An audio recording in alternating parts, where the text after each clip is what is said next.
আসসালামু আলাইকুম বন্ধুরা, আশা করি সবাই ভালোই আছেন। আজকে আপনাদের সামনে লয়েছি শামুক নুডলস রেসিপি বা রান্না যেই কইন।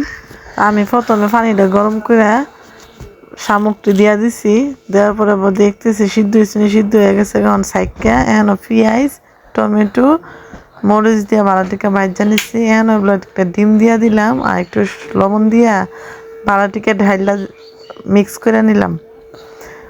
মিশিয়ে নেওয়ার পরে এখন শামুকটা দিয়ে ভালো করে নাড়া চেড়ে নিমু।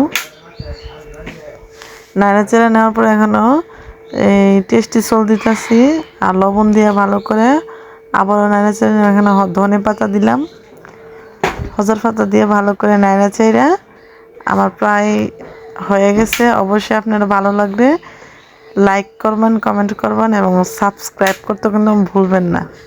এখানে আমি ডেকোরেশন করে নিলাম একটা ডিম দিয়া, আপনারাও করতে পারেন।